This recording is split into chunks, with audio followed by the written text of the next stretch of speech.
Egyptians, Canaanites, Amalekites, Assyrians, Babylonians, Romans. The list of nations who have played the role of oppressor in this story, as applied to Israel on the national level, is both long and familiar. In the ultimate version of this story of the ages, the one which we have set ourselves to explore in our present study, namely, the tribulation and the day of the Lord, it will be the worldwide confederacy of nations under Antichrist playing this part, and with not only Israel but all believers cast in the role of the oppressed.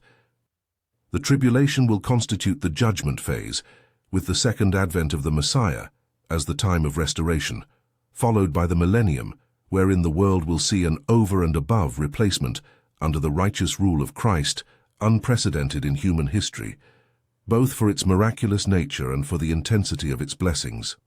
It is to this historical antitype, that is, the cycle of judgment, restoration, and replacement that will occur during the tribulation and day of the Lord, and personal antitypes, that is, the Antichrist and Satan as oppressors in turn opposed by the glorified Christ as deliverer, to which the prophets ultimately looked and from which they inevitably drew their parallels under the guiding hand of the Spirit.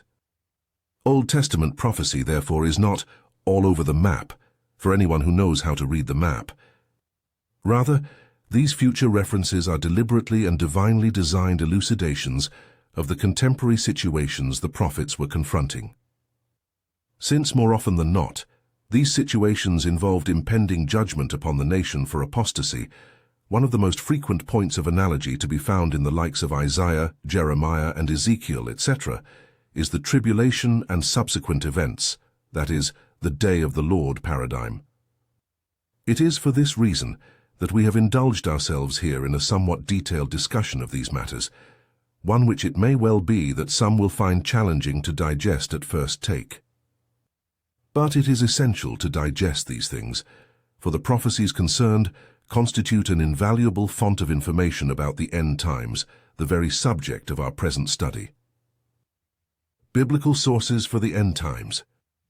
As mentioned at the outset, we shall be utilizing the Book of Revelation, which treats the end times in an essentially chronological manner, as our organizational guide for this study. Before beginning our exegesis of Revelation, however, it will be useful to list here the major sources of material about the end times occurring outside of the Bible's final book.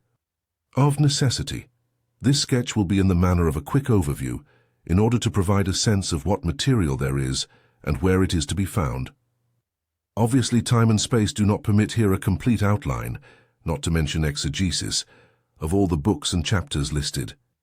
These and other pertinent passages will indeed be adduced and considered in context during the course of this study, as we proceed chronologically with our investigation of the history of the tribulation. The reader is therefore asked to keep in mind that the following list of highlights is not meant to be entirely comprehensive. Smaller sections providing critical and significant details can and do occur elsewhere in Scripture as well. Old Testament. All Scripture is God-breathed and useful, 2 Timothy 3:16, and so it is true that there is not a book, nor for that matter a chapter, in the Old Testament which cannot be used in one way or another at least to illustrate some aspect of or some principle pertinent to the end times. The spiritual truths of God's control of history have always remained the same.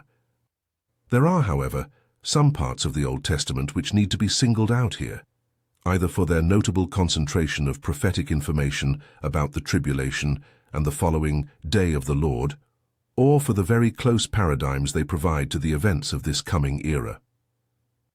That this latter phenomenon is not accidental can be seen in the case of what is possibly the most salient example, namely, the comparison of the Exodus to the tribulation, that is, the Exodus paradigm. In the Book of Revelation, for instance, the victorious Song of the Martyrs is called the Song of Moses, Revelation 15:2 and 3, a clear and deliberate coupling of the experiences of the children of Israel in escaping from Pharaoh with that of believers of the tribulation and the great persecution launched against them by Antichrist. In terms of topicality and theme, the traditional English order, though different in some respects from the traditional Hebrew order, suits our purposes here, for it organizes the books of the Old Testament according to genre, loosely construed. The Pentateuch, Genesis through Deuteronomy. Genesis. 3:15, the Protevangelium. 6 through 9, the Noahic paradigm, the flood as a type of the tribulation. 11, the Tower of Babel and Nimrod, a type of Antichrist. 49, Jacob's blessing of his sons. Exodus, the book as paradigm, Egypt as a type of Antichrist's kingdom. Leviticus 16 and 17, the Day of Atonement, a type of the Great Tribulation. Numbers 13 through 20, the apostasy of the Israelites, a type of the Great Apostasy. 23 and 24, the oracles of Balaam. Deuteronomy 18:14 through 22, the prophet, a prophecy of Christ. 28:15 through 30:20, the cycle of judgment, restoration, and replacement. 32, the Song of Moses. 33, Moses' blessing of the tribes. The historical books, Joshua through Esther. Joshua, the book as paradigm, Joshua as a type of the returning Messiah. Judges, historical examples of apostasy, judgment, redemption, restoration, and replacement. The wisdom books, Job through Song of Solomon. Job, a paradigm of intensive, undeserved suffering, analogous to believers in the tribulation. Psalms, the book of Psalm prophecy with a uniquely personal focus, illustrates in a vivid way the ideas discussed in the previous section. This is particularly true of the first two books of Psalms, 1 through 41 and 42 through 72 respectively, organized and, for the most part, written by King David. As other prophets used their inspired knowledge of the end times to draw parallels to motivate their audiences, David shares with us in these two collections a powerful reminiscence of his own spiritual experiences, demonstrating for us how he motivated and encouraged himself in the Lord in the midst of the severe tribulations he faced.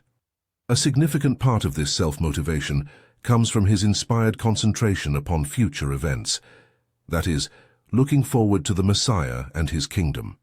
David had faith in God's promises, that just as the establishment of his greater son's kingdom was assured, so God would deliver him from his troubles and bring him into his own kingdom as well. Books 1 and 2 of Psalms are in particular essential reading for all believers in time of tribulation, especially for us who now find ourselves on the cusp of the end times. For these two books give us David's take on the proper perspective of the believer in the storm. Reading and understanding these books as units is important, for in doing so, we catch a glimpse of this great believer under tremendous pressure in his early exile years and in his later difficulties, allowing us not only to identify with David in all these troubles, but also to learn how to find our strength and encouragement in God as he did. For those of us whose lot it will be to endure the tribulation, books 1 and 2 are veritable synopses of that experience. For this reason, although the same might be said of the Psalms in books 3 through 5 as well, consider the clear eschatological significance of, for example, Psalms 82 through 84 and 87. All of the Psalms in these first two books will be listed with a brief description, followed by a general application for believers in tribulation, and ultimately, in the tribulation. Far from being repetitive, these are critically important perspectives which, taken as a whole and kept in the heart, can sustain us in the worst of times.